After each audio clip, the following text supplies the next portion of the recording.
There, Heath Ledger. All right. All right, so here we are. We're joined by the boys. Ben. This is Ben Nixon and Don Jarnold, the legend. We're all at Naropa together. This is how we know each other. This goofball right here is my roommate. And yeah, we all go to a Buddhist university, whatever that means, an alternative university studying, generally speaking, clinical mental health. So yeah, we just want to have a little conversation. Johnny Boy's going home for a little bit, and we got the boys all together. So love it. It's a very, very real podcast there. I mean, yeah. There's a little intro. No, I get it. I'm in. And now I guess we'll see where it goes. Yeah. Don't look to me. I fucked it up last time. No, I want to hear a little bit about how you got into the mind-body space, ending up wanting to go to Naropa, a institution that was non-traditional. Where do I start with that one? I was 18 one time and I had a to-do list. And I completed the to-do list and I was still anxious. That's what started it all. I was like, okay, no matter how much I complete, how much worldly stuff I get done, my life was all lined up. I was chilling. I still wasn't happy. And so then I got into personal development and then did that for a bunch of years. That ended up turning into non-duality and self-inquiry. And then Naropa runs a really good marketing campaign. So their website really makes it seem like this is going to be something cool and powerful. And I bought that. I ate that up like a sucker, and now we're 100 bands in, and yeah. 100 bands in. 100 bands. Yeah. And at this point in your experience, you feel that your previous experiences in non-duality, kind of alternative teachings, was just as effective as this program in its entirety? Oh my gosh, yeah. This program is so ideologically bound. You know, this stuff that we see in culture, highly divisive narratives. Yeah. We have left, we have right, we have Israel, Palestine, all that division and madness is allowed to be the ego of the university. It is the dominant organizing principle of the university is following or fighting against ideology. Instead of teaching and advocating for direct experience, we're teaching and advocating for the adoption of whatever is popular on TikTok at the moment, it seems. So, again, we go to a university called Naropa. A little context. Me and John are in the same program, the Contemplative Psychotherapy and Buddhist Psychology program. Ben Nixon is in the transpersonal-based mindfulness, so spiritual psychology.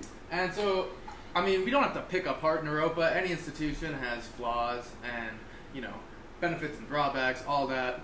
And, yeah, I guess what I'm more interested about was, how you got to where you're at, especially John, and then we'll go into Ben, but, specifically, you're talking about non-duality. And I know that you want to use that professionally in the mental health field. And, clinical mental health nowadays does not have really any notion of non-duality, especially applied to clinical mental health. So if you want to just explain what non-duality means to you, what it kind of is, and then how you want to apply it.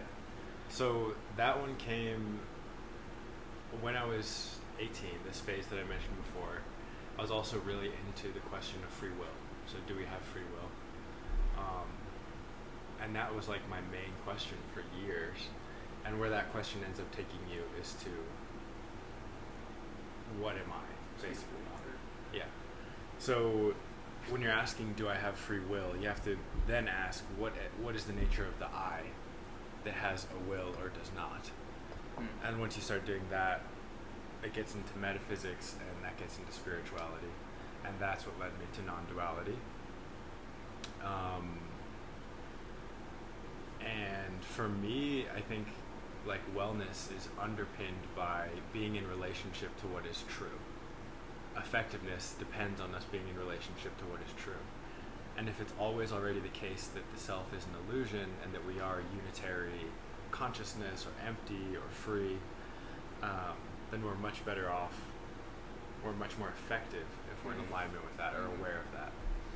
So when it comes to being happy, if we're trying to be happy based on a false presumption of separate inside selfhood, we'll never achieve that goal because we're not in relationship to what's really there. And non-duality, so again, this is like a very old tradition, Advaita Vedanta in the Vedic, Indic traditions. It's like you're not separate from anything you experience, any person, any place. There is no two. Yeah. There's only one. Yeah. Everything that you experience, everything that is also you. So in that experience too, you can just feel there's a sense of expansion versus the isolated kind of cage that is a contractive state that is saying, no, there's a me and there's another, and we're fundamentally, objectively different. We're not the same. And then with non-duality, it's like, when I really explore non-duality, it's not saying, where one is in we're not distinct at all. Of course, like you and I, we're different, but we're also distinct but not separate. Yeah, but not separate. Again, the phrase I use is like the same seer that's seen my life through my eyes, my conditions, my story, whatever, is the same seer that's seen your life and your life through your eyes. Just again, different conditions, different lives. So in that sense, we are inseparable. We're all one. And then it's like, well, how does that impact our whole experience at a fundamental level? What is suffering? What is confusion? What is death when you see that? You know what I mean? And it changes everything just by shifting the view, the narrative a little bit. And I think one of the main ways that it transforms or shifts experience is that you can relax, actually. Yeah. Just relax, like, very simply. Yeah. Because to be believing that I'm a persona means that I'm a process, a constant ongoing process of production and protection and generating this experience of a person. And when you grasp that you're not that person, you can just let go and just be free. Let go into what? This is my whole thing. Because like people, and spiritually speaking especially, like seem to try to get rid of the ego. We try to escape the ego, somehow transcend the ego. But when you really let go, the ego is still here. The self, some sort of expression is still here, some character. But you let it go, you let it do whatever it wants, but you don't mistake it as objectively who you are. It's a mask, it's like a costume, it's in this great theater of expression, and you see this self more as like a beautiful art exhibit from source itself, less than what you objectively solidly are, because what you are is beyond anything that could be described or shown to you. Again, you're the stars in the sky, you're the wind, and you're everything beyond that. And again, so when we hold this view, what's the impact? It's like a sense of, honestly, freedom, transparency. You get to let the self explore. You get to let the self really bloom and flourish into whatever it's going to be, and not try to hold so tightly, because we don't mistake it for what we really are. And it's, yeah. With you. Nixon, you heard of non-duality? I've heard of it, yeah, but you guys going into great detail, aligned or intertwined with kind of what was on my mind today, of what we've talked about, of this like contraction, or this having to do, should say, all the ways in which we get programmed to do things that aren't necessarily coming from the heart, but they're coming from that space of playing something or of a character. And to break out of that and to, I think you need to have humor. I think you need to see a lot of this from the perspective of like a cosmic joke too, along the way. So I think in John's experience and talking about that ease and that release, I think a lot of that, knowing him, but also just from my own experience, comes from letting go, allowing the ego to be as it is, because it is going to be there as long as we are, living inside this carnal body, but knowing there's more to us. And by knowing there's more than the identification with maybe some of the things we perceive to be ugly or bad that shine through the ego, can be diminished to just little voices instead of, mega speakers. It's a process, but humor and humility, I think, are big. Totally. Well, I like that you point out, honestly, in my opinion, the necessity of humor.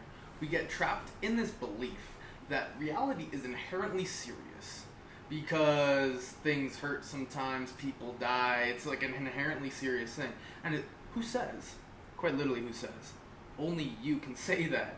And that's I won't say that's a bad thing, that kind of austere, serious sort of perspective on life. I think it's beautiful in a sense, but if we're trapped in it, it can kind of suck, because in that kind of, again, stern seriousness, there can be some heavy contraction. I solidified, this is certainly how life is, this is how I am, this is definitely the narrative that is objectively real. We are solidifying these things, and when we solidify it too much, it can be a cage, and it hurts. When we approach life with humor and say, oh, fuck it, whatever, and just can, laugh, we're actually loosening the solidification. There's fluidity coming back. Exactly. As the contraction releases. It's no different than working on a muscle. Just the same thing energetically. And I think being solidified in yourself could often create a illusory safety mechanism to get through this life, but at the same time, I think it keeps you from any experience or anything that is outside what you've experienced, and it kills so many dreams. It ruins relationships. It ruins the human experience, because there's inherent risk in every moment. Inherent risk. Yeah. We were talking about this yesterday, and again, I was talking about this with John, something similar, which is so when we create this self-identity of, for instance, this is who I am objectively. I'm Ben, I'm like this, I have this character, this is who I am. We're creating a cage, and we're actually blocking ourselves off from all the infinite other potentials of who I could be, because I'm saying with certainty, this is who I am. And that cage feels good, because I get some ground to stand on. I get some certainty of okay, this is me. And that feels good to the mind at first. But it's like a cage, and that cage, it keeps things from getting in. You're kind of safe, quote unquote safe, but it also keeps you from growing beyond that cage. So, and when you really look at these things, you realize there's nothing to be afraid of. What am I really going to be afraid of? Growth, pain, transformation, death, rebirth. All of these things are inevitably going to happen, whether we're putting ourselves in a cage or not. So for me, it's and again, no right or wrong, but when you see the limitations that we put on ourselves, that we put on our lives, and on our experience, the question is, do I want to actually keep these limitations here? And we have to know that we are the ones who are constructing the limitations. The only glass ceilings that exist for ourselves are the ones that we made. And you can try this out, apply it to your life, see what happens. Yeah, absolutely. And right now, everything he brought in reminds me of a beautiful quote from one of my favorite poets, Rainer Maria Rilke. And it's, perhaps all the dragons in our lives are princesses who are only waiting to see us act just once with beauty and courage. Perhaps everything that frightens us, in its deepest essence, something helpless that wants our love. Bars, dude. I mean, it's so. How many dragons do you have in your life? Right. And are they real? Right. And I was telling you this yesterday. It's this darkness that we have in our lives, these monsters under the bed, are monsters because we do not spend enough time to look at them clearly, to see what is this thing I'm calling a monster, whether it's an insecurity about myself, or a sense of lack, or what fear about this life and the future. No matter what it is, if we just spend enough time to look at this in the eyes, feel the pain that might come with holding certain views about myself and about the world, if we're able to feel that pain, there's an alchemy process that takes place. And all of a sudden, through my ability to bear the somatic experience of these painful narratives or stories or traumas of the past even, we can, again, alchemize those things, purify them, and realize there's nothing actually to be afraid of. There's nothing to be insecure about. What you are the stars, you are the oceans. Is there any shame in those things? We are coming from source. We are coming from divinity itself. Divinity put us here for a reason. Are you ashamed of that? Again, it's in this remembrance, we don't have anything to hide. It's in the looking away. It's in the lack of familiarity and intimacy that we create monsters out of thin air. And that's exactly what Rilke was saying. It's also That's a poet right there. Live. That's live. He drops bars. Soon you'll be catching him nationwide on tour. So, what are your opinions on all that? On kind I of. have one good thought here. Mm-hmm. Not only is it limiting to have the self-concepts and all of that stuff, it's a lot of work that you don't have to do. Mm-hmm. You're burning calories. You are putting this energy It's actually true. into perpetuating something that doesn't need to be perpetuated, Yeah. and actually only causes suffering and confusion. Totally. And when you can grasp how much work you're actually putting in and really feel like, oh, I'm like busting my balls to be this guy, then you can kind of stop doing it. And when But it's like there's actually like a roaring of activity inside Yeah. of you all the time. Mm-hmm. You know. So when I was at the Zen centers in Vermont, Soryu, the teacher, was telling the story of like, you know, monks who'd been meditating for months, years, like they sleep very little. Yeah, I've heard that too. When there's this ability to let go of trying to hold on to any self-identity, trying to hold on to this solid notion of who we are, how the world is, when we finally just let it go, the mind can relax and we realize how much energy we're burning trying to string together some sort of coherent story of who we are and how the world is. When we finally let it go, there's ample energy. Where again, there's stories of like Shinzen Young's teacher in Taiwan who never slept. He would maintain consciousness, lay down for like 3 hours a night, and perform miracles. Again, this is what's possible when we're not stuck in this, I mean, according to Buddhism, a deluded view of really assuming, because it's an assumption, that there is a solid me and a solid way that the world is that is not directly dependent on my perception of it, on how I'm viewing it. And again, when we finally let it go, like you said, we can relax, and you'll find how much free-flowing energy is just available.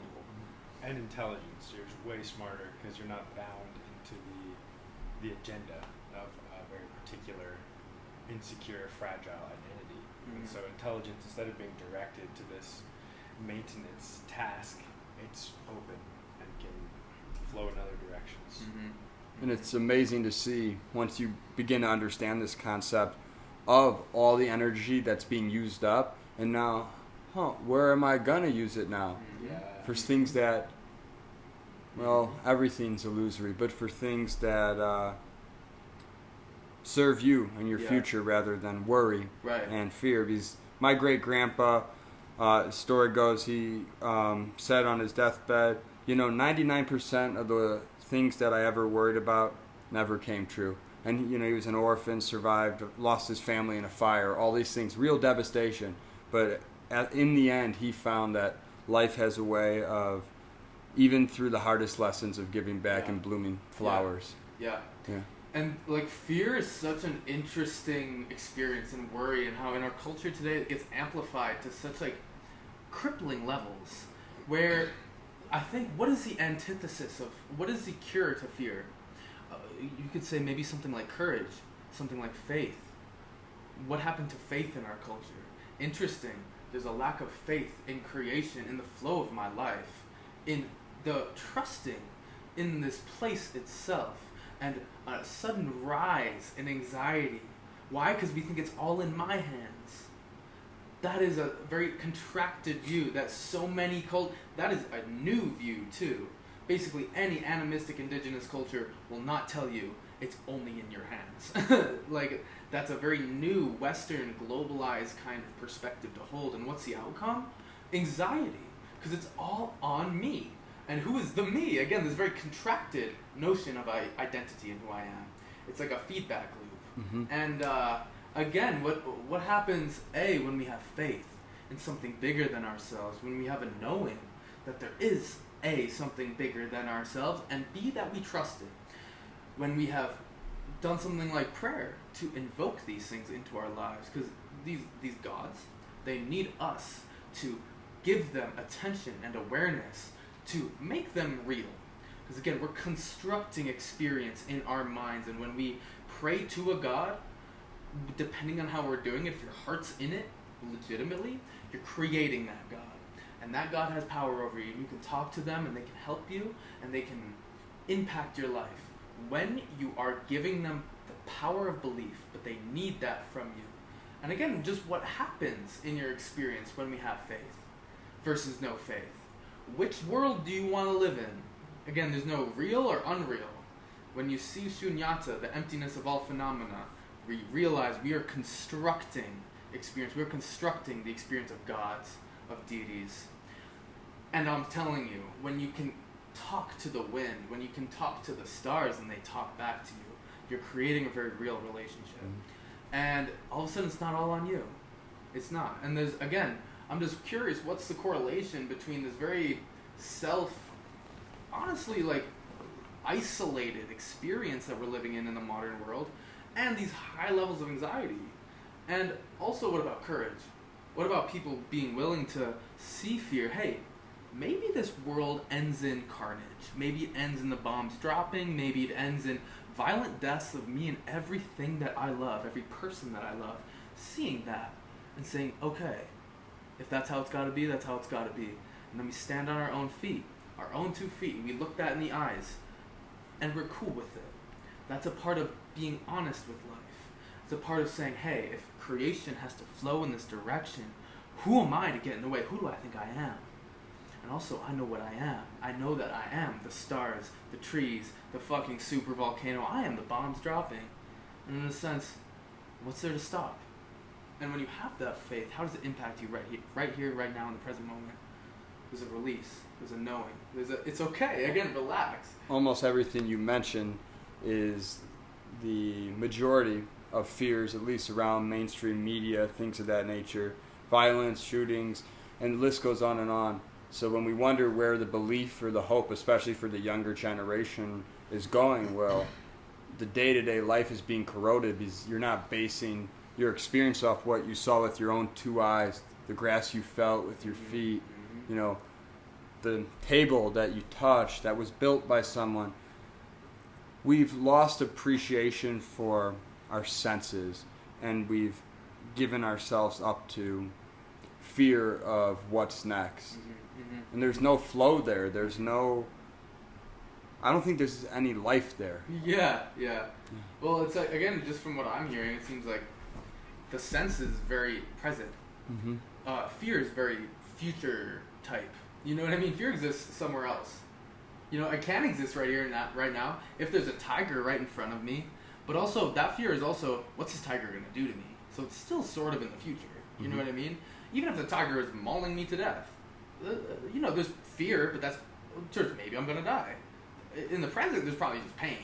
You make a great point also, because as someone starts to work with anxiety, especially, you know, in the mental health fields that we're getting into, often they're not able to understand their primal, instinctual anxiety versus illogical, illusory anxiety.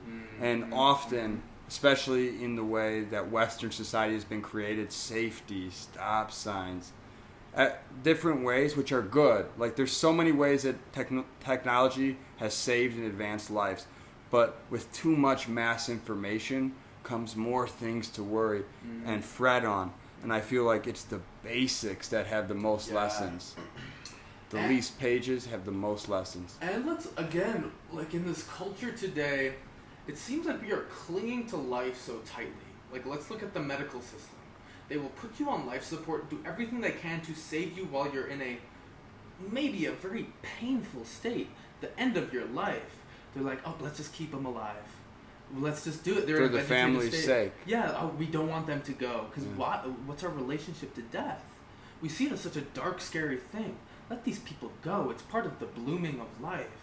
Just another bloom. Let it go. Why do we resist it so much? Again, it's like our culture, you know, glorifies vanity and youth and looks away from old age, sickness, and death. And again, when you look away from something, you're creating a monster through your lack of familiarity with these things. And if you want to change, alchemize that monster, you got to look at it. We need to look at death. We need to look at pain, sickness, old age, and see it for what it is and realize it's not something to be afraid of. It's beautiful too, just like the rain is beautiful. The rain is beautiful just like the sun. And it's going to come and go, the rain, Yeah. just like we are. Yeah. And Yeah. when he talks about ageism in this country and all these things, I found over time I have, even if it was uncomfortable at first, I try to have a lot of conversations with older folks, ones that are outside of my family even. And the stories and the perspective and the lessons are so important. So the young people today, instead, get some of your information and insight from someone that's lived it, that's with you face to face. Ask questions. Yeah. Ask questions, because if we don't, history begins to repeat itself. Yeah, and one of the honestly kind of most beautiful experiences I've had was doing hospice for like a year and a half with this one lady, and I would just see her for like an hour and a half every weekend. Like old lady, and at first we would go on walks, and all of a sudden her ability to walk would decrease, and then her ability to think would also come and go. Where it's like she wouldn't recognize me.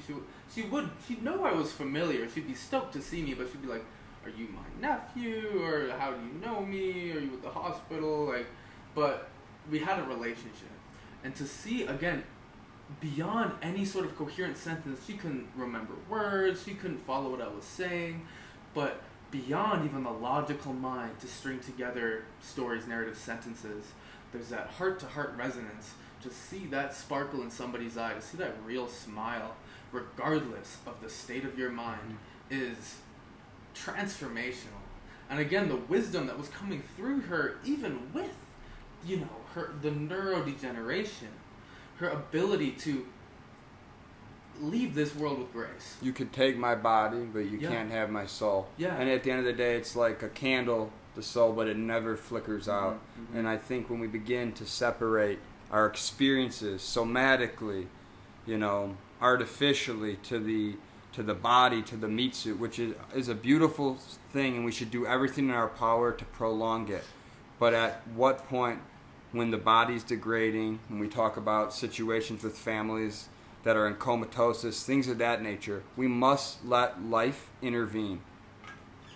There is no amount of science, there is no amount of discovery that is going to outsmart the Most High. Yeah, And exactly. we must trust in that. Exactly. Praise John.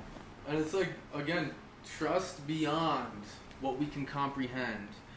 For some reason, we only trust, like, let's say science, something observable, something we can replicate. I trust that because it seems very trustworthy. It seems obvious. What about trust in something completely irrational? It's hard to get. It is. It's like, how do you trust in something that you cannot grasp? I mean, we used to have a good cultural kind of support for that type of trust. We either had a narrative or a religion, kind of a story to give us those principles, those qualities, and allow us to believe in them. We don't have that so much anymore. So if you want that, you have to cultivate it yourself. Totally. And it's like... And you can only do that through direct experience, and to get those direct experiences takes some serious grinding.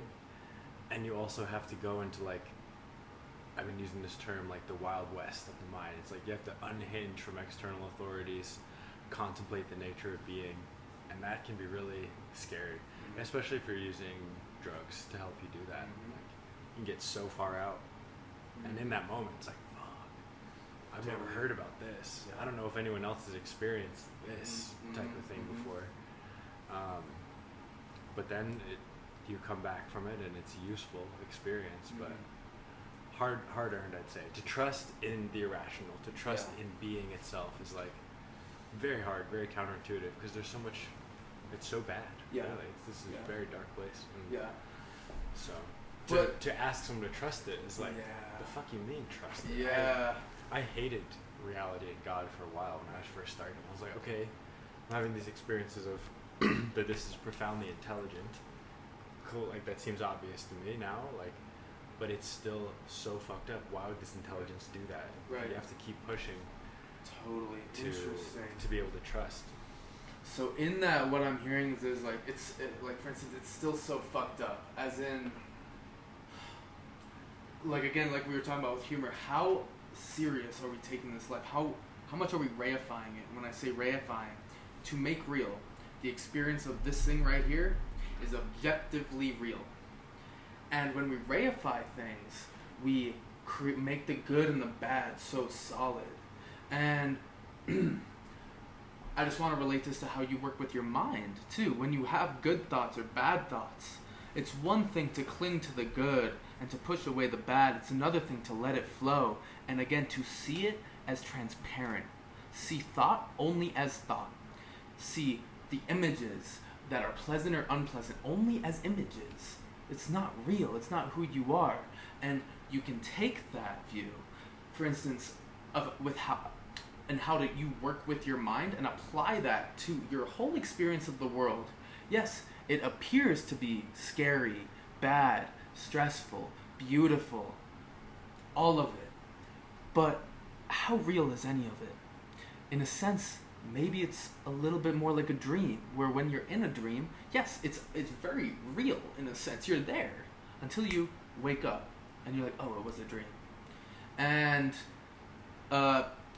teacher Andrew Holacek, actually, who is a Tibetan dream yogi, has talked about what happens when you spend so much of your time remaining conscious in deep REM sleep, in dreams. 3 dreams a night. You're completely conscious, lucid, and sentient. And also, you're maintaining consciousness through deep sleep, phase 4 sleep, when you are not dreaming at all. You're maintaining awareness. And when you have that kind of dexterity over the nightlife, he says, the dream world actually becomes much more real. And this world becomes much more like a dream, until he would say, and the Tibetan yogis would also say, there's actually no fundamental difference between the dream world and this one. And there's a beautiful quote that one Tibetan teacher said when, in an interview. He said, the reason that you cannot walk through this wall is not because the wall is solid. It's because you are. Your own self-identity, the solidification that we are applying to ourselves, the reification that we're applying to the world, manifests as such. And when I say this world is inherently real, I create a world that is. And all of a sudden I can't walk through walls. But again, if Holacek and the Tibetans are onto something, there is no difference between this world and the dream world, other than, and again, this is the power of belief. How is our mind and what we are telling ourselves what is real?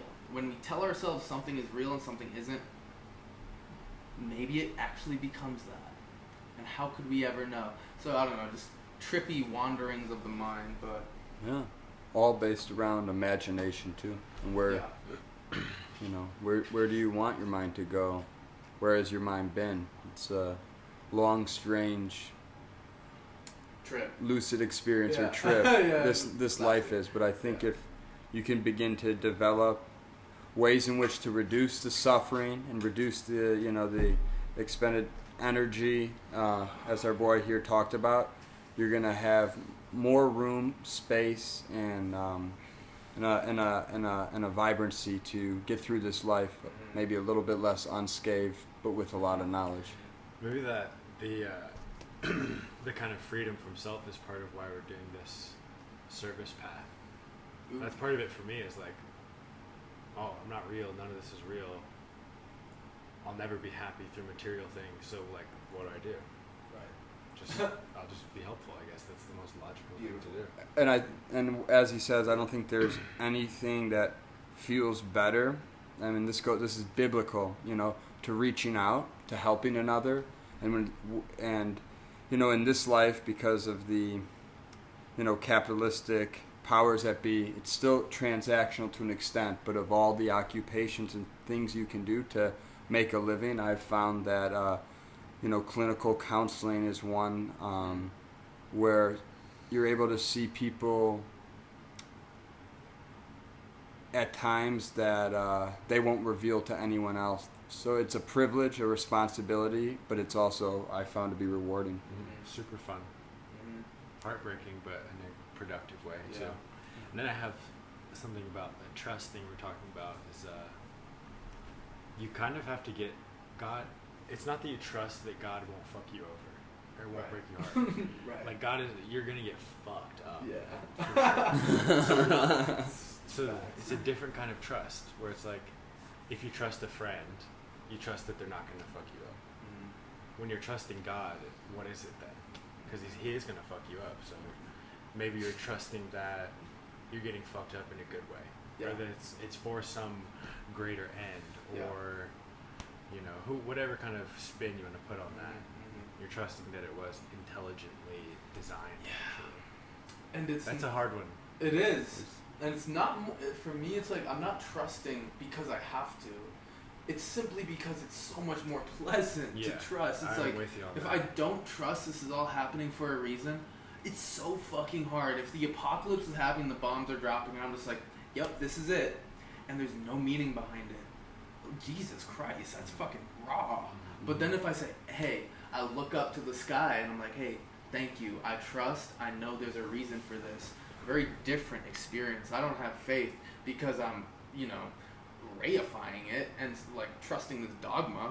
I'm having faith because God damn it, we need that. Mm-hmm. You know what I mean? We're made for that. With the kinds of minds that human beings have, we need some sort of beautiful stories, some connection to something larger than ourselves, and then the relationship and the faith in that thing. Otherwise, life is again raw, and it's tough. Again, with the minds that we've been blessed with. I'm trying to find Ethan's podcast to do a shout out on it. Yeah. FaceTime Ethan, just Well, like Yeah, what's your podcast called? No, but Duff, that's a super, super important point. Mhm.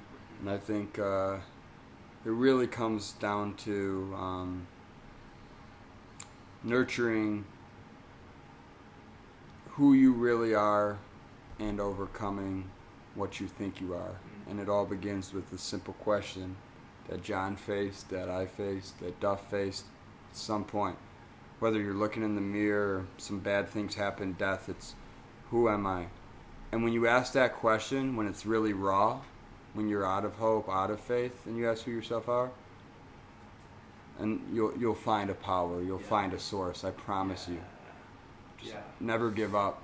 And that's the thing. It's like I feel closest to God, to divinity, to source, whatever you want to call it, when I am stripped bare, when I have nothing. Mm-hmm. I don't have the friends around me. I don't have the cushion of whatever money or the booze to numb it. When I am just stripped raw, and there's tears coming down my face. On that other side, I look up and I feel God. I feel divinity. And I say thank you for stripping away all that shit that was keeping me from seeing you clearly.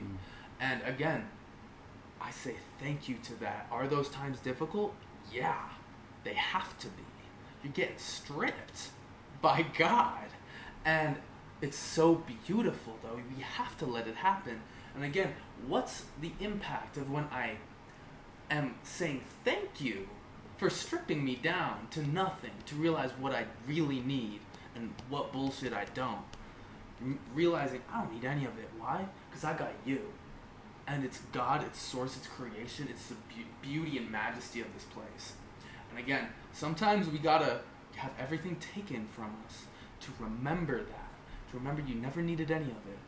And that's, again, for me, that was like, these are life-changing experiences that happen to us all the time, whether it's a relationship that we get out of, or you lose a job, someone you love dies, whatever it is that brings you to your knees.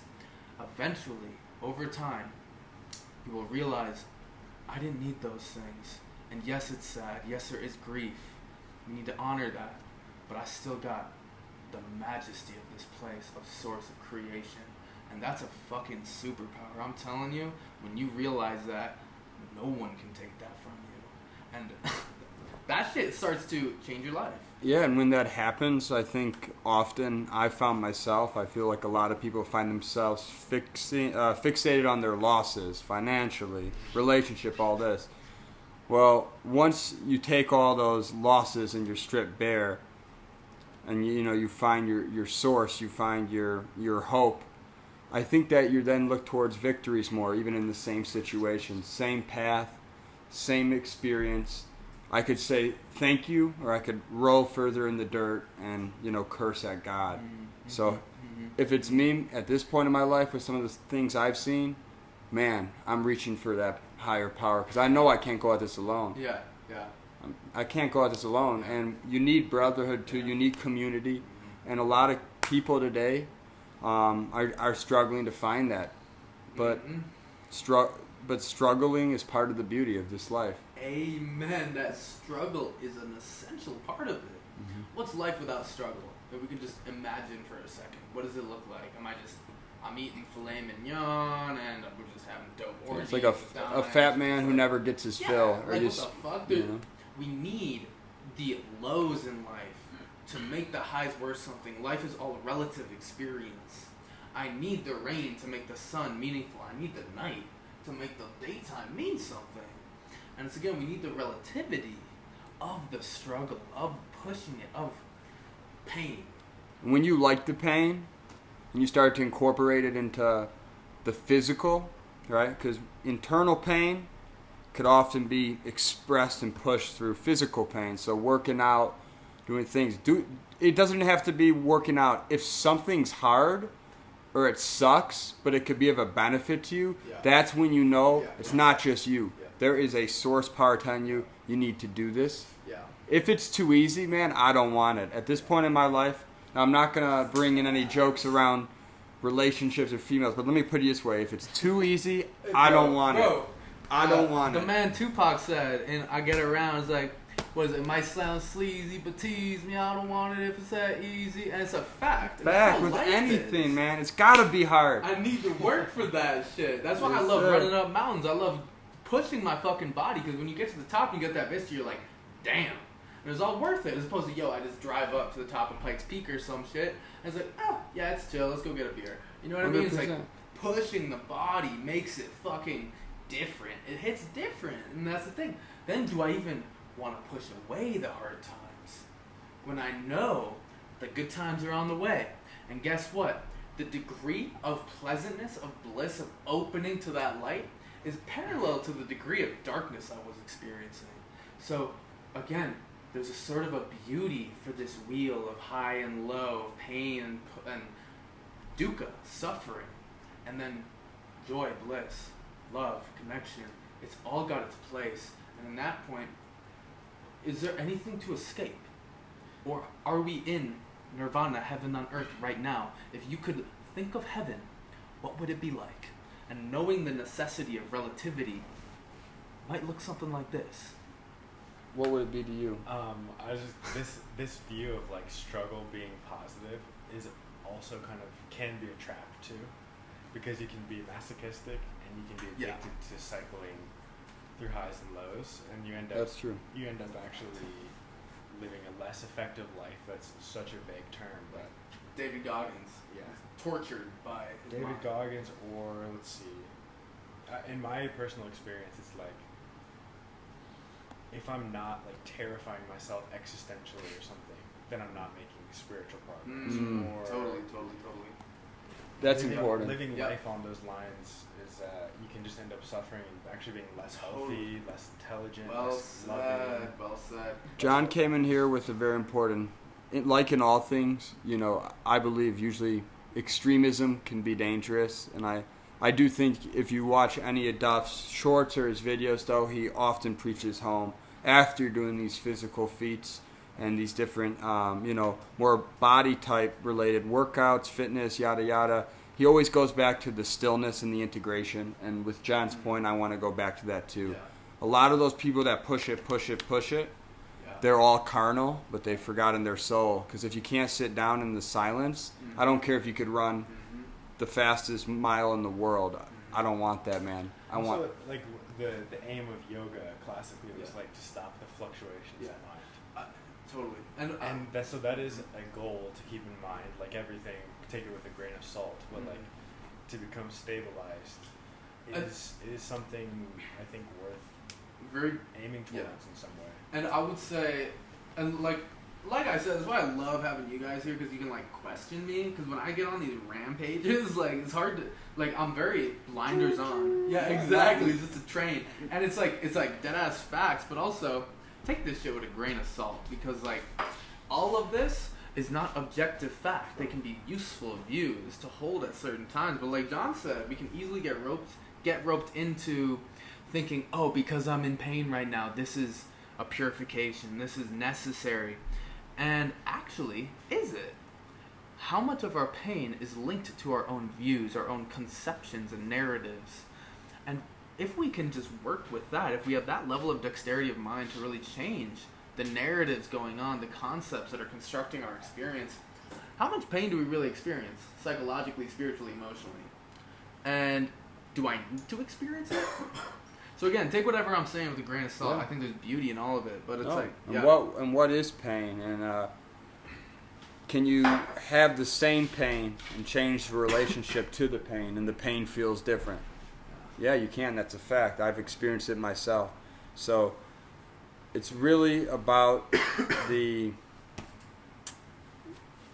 how you see yourself or how you see your pain is based on previous experience, societal ideologies, different things. But pain in itself, I'm not saying to glorify it, but also see it as nothing more than a protective mechanism, at least from a physical standpoint. And for me, again, there's something, when you see this life as theater, there's a beauty to the pain. Do I need to engage in it? No. And in fact, again, we can stop the pendulum swinging through something like yoga, meditation, different practices. We can really stabilize the swinging of duality.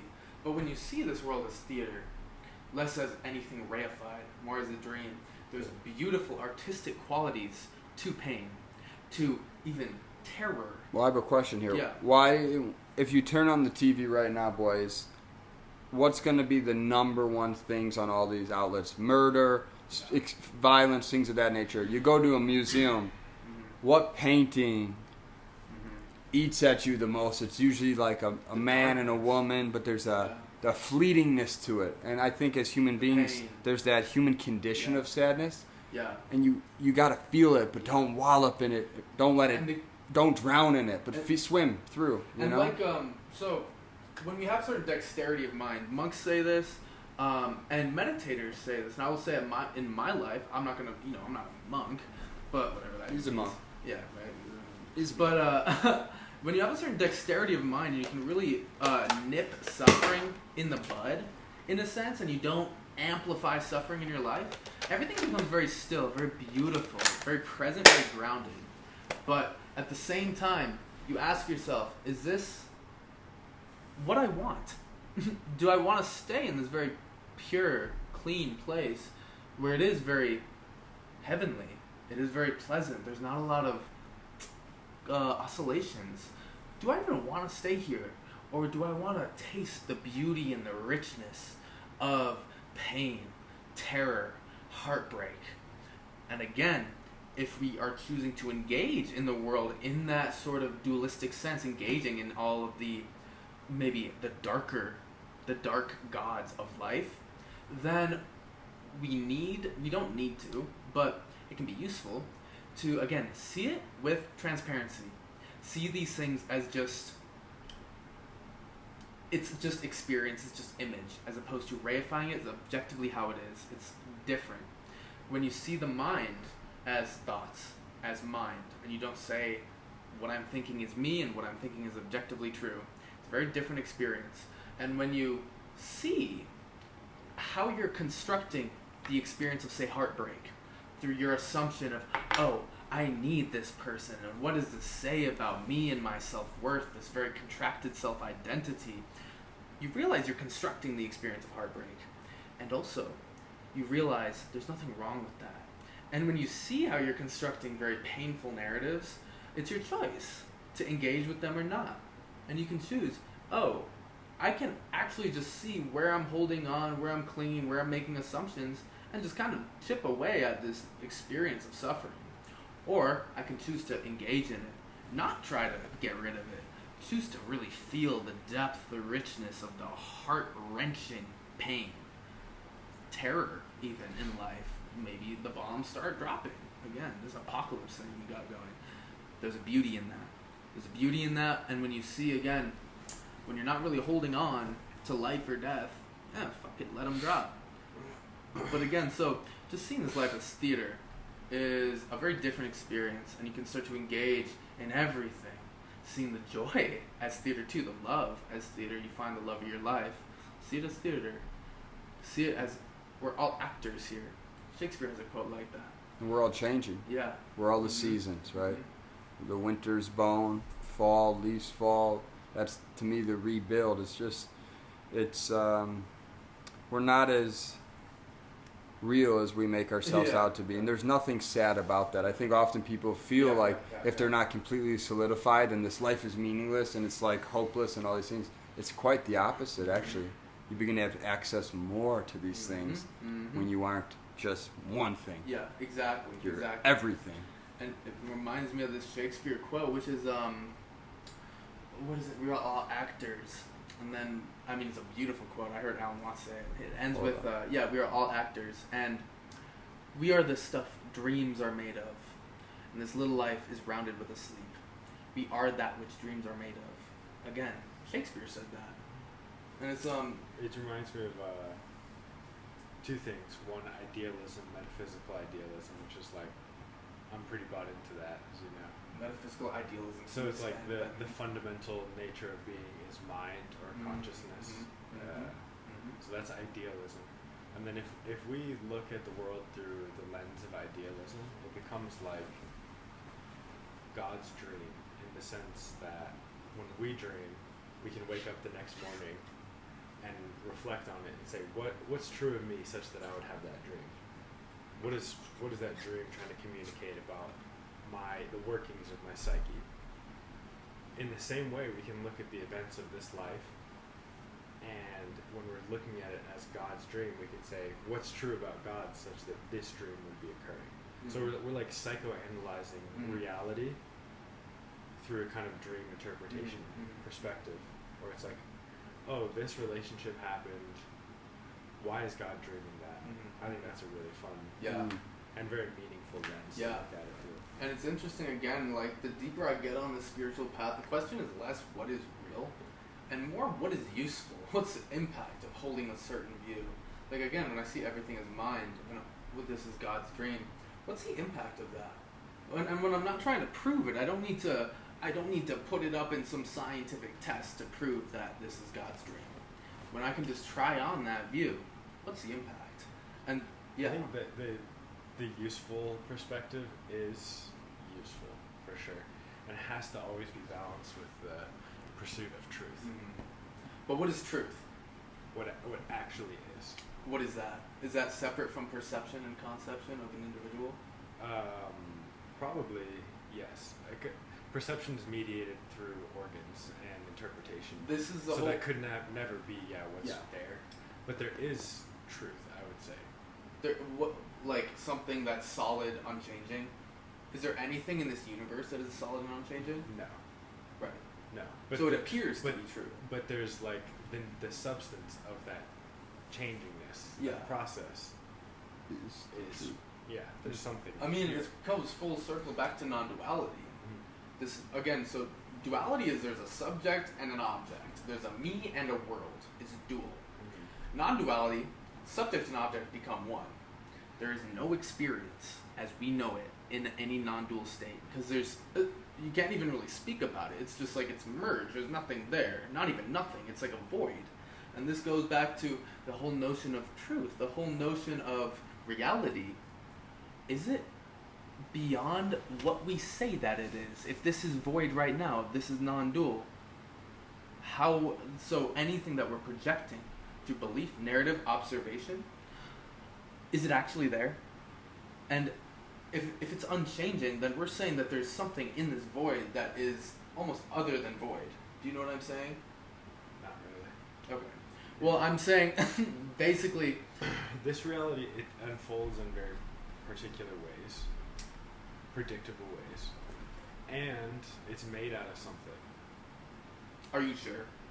Yeah. But how real is that thing that it's made out of? Is it separate from mind? Could it ever be? I don't know how to like convey. It's hard to convey that there must be truth. But truth must be. Are you? To me, couldn't this be just? I mean, your mind's grasp for some solidity.